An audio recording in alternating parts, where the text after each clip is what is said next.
Just the other day I was talking with a buddy, kind of sharing with him what has worked in our recovery and what has not worked. I'm sure if you're watching these videos, you probably are writing your own book about what has not worked and what has worked. It's my hope, it's my prayer that what you find in these videos helps you and encourages you and maybe moves you just another step or another day forward in your recovery, or maybe it moves you leaps and bounds in your recovery. Maybe it shaves off months and years of your own recovery work by what you hear in these videos. We do our best. It's my hope that you always feel encouraged, that you always feel comforted, that you maybe do feel challenged, and that you do feel at some level maybe even conflicted if you're doing some things that's working against your recovery. If you come from faith, you are aware of what the Trinity is, the Father, Son, and Holy Spirit. Obviously, if you don't come from faith, you may still know what that is and understand it. But I have kind of a recovery trinity, if you will, that isn't at any level about faith, but is about how I have found momentum in my own recovery. And I want to share with you today how this three-stranded cord, this three-piece philosophy, if you will, has changed my life and caused me to have as a checklist every day if I want to keep me headed in the right direction. Now, immediately, you could take those words and think, well, wait a minute, Samuel, are you in danger of heading the wrong direction every day? Not at all. But I do have a recovery plan that I still subscribe to. Life gets hard. Life is challenging.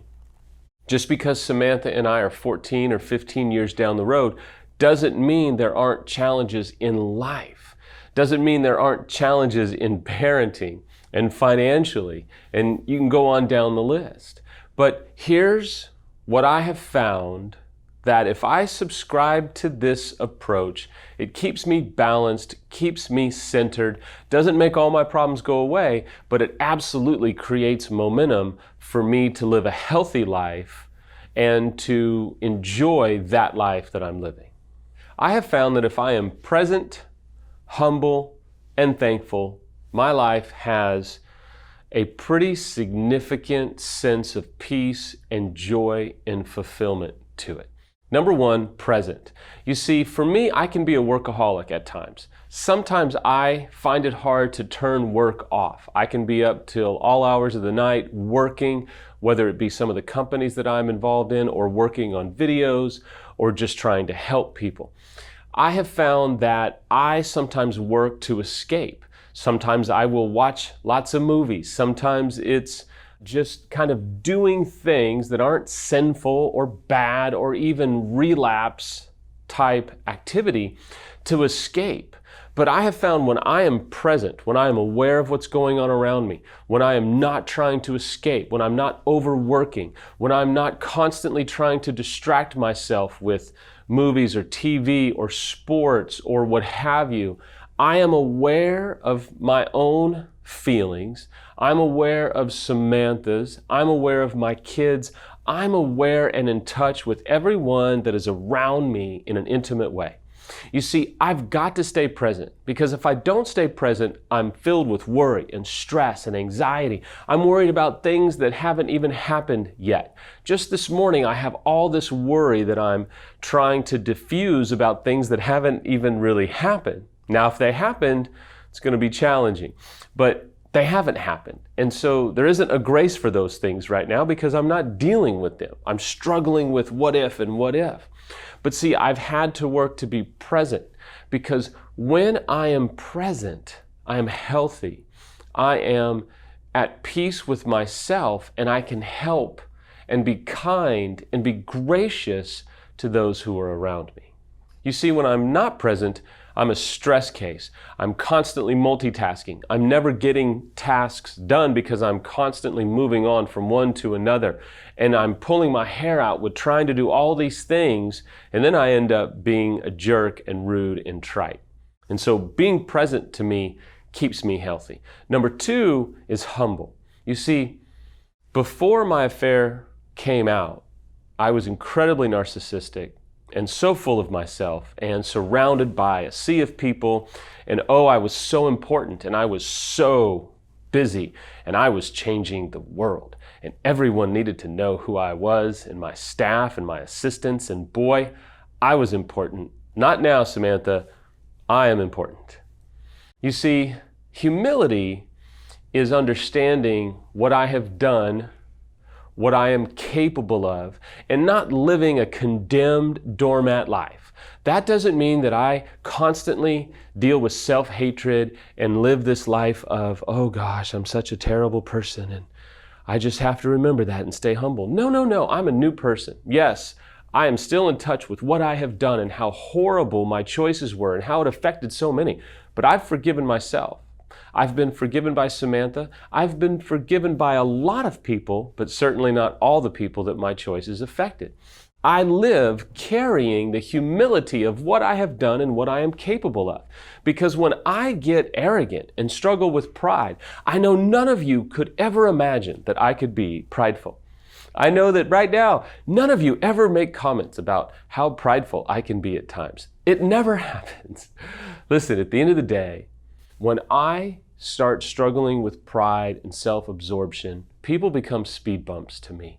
People constantly are getting in the way of what I want. My food, when I'm driving, coaching sports, business contracts, it becomes indicative that I am not present and I am not humble and I'm struggling with pride because of a million different reasons. Stress, anxiety, worry, trying to get something done or what have you. But if I'm not humble, I become a bit of an ass. And everybody in my life sees it.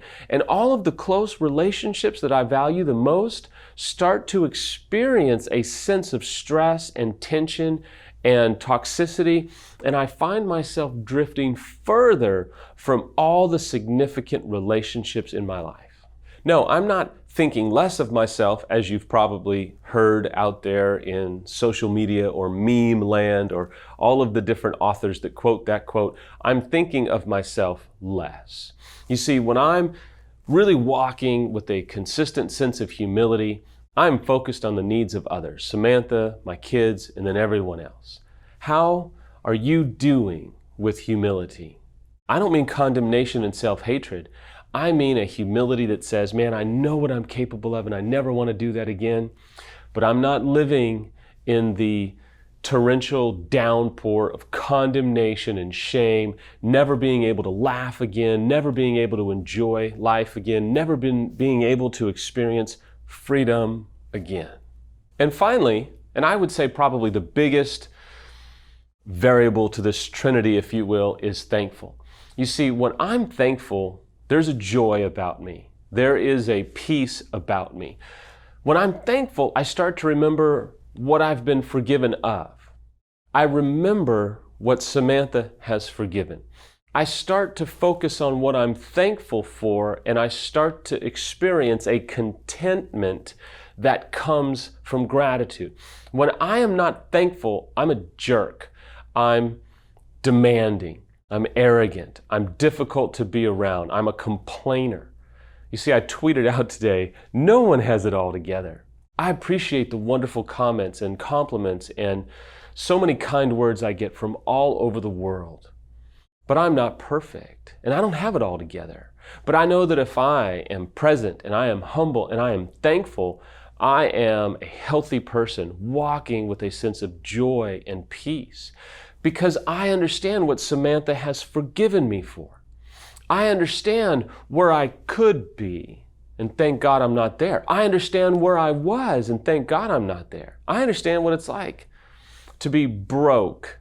I mean, I'll just tell you, friends, listen, There's no image management here. I know when I talk to someone who's dealing with financial difficulty, I can look them right in the eye and absolutely relate. I understand what it's like to call and wonder when the food bank opens.